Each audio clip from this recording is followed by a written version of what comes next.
Bismillahirrahmanirrahim. I am Masood Jan, Professor of Chemistry. My topic is limiting reactant. Limiting reactant is that which produces less amount of product in a chemical reaction.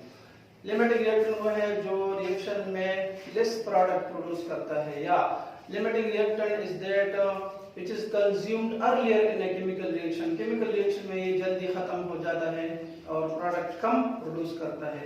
अब हम ये मालूम करेंगे कि किस तरह हम लिमिटिंग रिएजेंट को आइडेंटिफाई कर सकते हैं. How to identify limiting reactant in a reaction.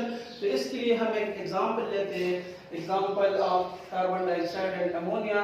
Carbon dioxide और अमोनिया एक दूसरे से रिएक्शन करके यूरिया एंड वाटर बनाते हैं. तो इसके लिए सबसे पहले हम इस इक्वेशन को बैलेंस करेंगे. अगर हमारे पास इक्वेशन बैलेंस ना हो तो फिर हमारा आंसर जो है वो गलत आएगा. First we balance the chemical equation. तो बैलेंसिंग में है कार्बन डाइऑक्साइड और 2 मोल अमोनिया, ये प्रोड्यूस करते हैं यूरिया एंड वाटर. अगर हमारे पास हो कार्बन डाइऑक्साइड और अमोनिया की अमाउंट हमें दी गई है. Suppose we have 1142 gram of carbon dioxide and 637.2 gram of ammonia. ये हमें मासेस दी गई है ग्राम्स में. ठीक है. तो अब हम इसमें हमने मालूम करना है कि कौन सा रिएक्टेंट लिमिटिंग है, यानी कौन सा रिएक्टेंट जो पहले खत्म होगा.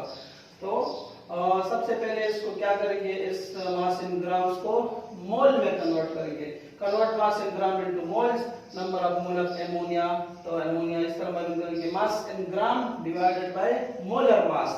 637.2 ग्राम ये मास इन ग्राम है और अमोनिया की मोलर मास है 17. तो इससे आएगा 37.48 मोल ऑफ अमोनिया. इस तरह कार्बन डाइऑक्साइड की जो अमाउंट है 1142 ग्राम है, इसको मोल में कन्वर्ट करते हैं.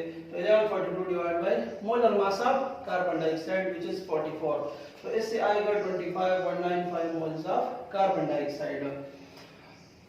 अब इस तरह करेंगे कि जो इनकी कोएफिशिएंट्स हैं, यानी इस बैलेंस इक्वेशन में कार्बन डाइऑक्साइड की जो कोएफिशिएंट है वो 1 है और यहाँ पे अमोनिया की जो कोएफिशिएंट है वो 2 है. कार्बन डाइऑक्साइड की कोएफिशिएंट 1 है, अमोनिया की कोएफिशिएंट 2 है. तो अब ये नंबर ऑफ मोल और ये अपनी अपनी कोएफिशिएंट पे डिवाइड कर लें. ठीक है. Divide their number of mole on their coefficient in the balance chemical equation. तो कार्बन डाइऑक्साइड की जो मोल है 25.95 है, इसको इस कोएफिशिएंट यानी 1 पे डिवाइड कर लें. 25.95 डिवाइड बाय 1 तो इससे आएगा 25.95. इसी तरह अमोनिया का कोएफिशिएंट 2 है, तो अमोनिया की जो मोल्स है इसको 2 पे डिवाइड कर लें. 37.48 divided by coefficient which is 2. तो इससे आएगा 18.74. अब इन दोनों को कंपेयर करना है, 25.95 और 18.74. अब इन दोनों में जो अमाउंट कम होगा वो होगा लिमिटिंग रिएजेंट. ठीक है. तो 18.74 for ammonia, it is less than 25.95 mole of carbon dioxide. thus ammonia is less and this is a limiting reagent.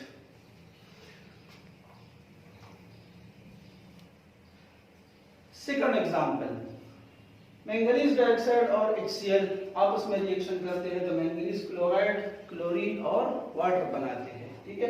सबसे पहले तो इक्वेशन बैलेंस करना होगा. मैंगनीज डाइऑक्साइड की अमाउंट हमें दी गई है 0.82 मोल और HCl की अमाउंट दी गई है 48.2 ग्राम. ये मोल में है, ये ग्राम में है. ठीक है.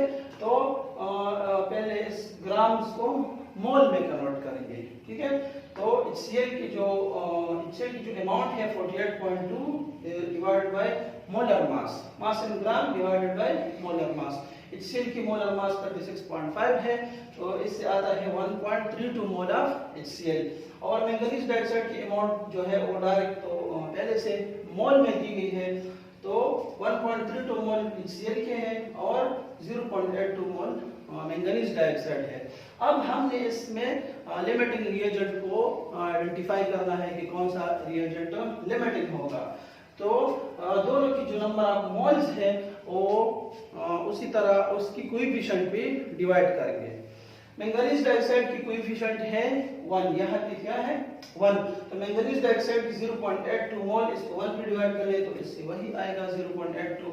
और इस तरह HCl की जो अमाउंट है मोल्स में 1.32, तो इस 1.32 को इस कोएफिशिएंट पे डिवाइड कर लें। HCl की जो कोएफिशिएंट है वो है 4, तो 1.32 जो है उसको 4 पे डिवाइड कर ले तो इससे आएगा 0.33।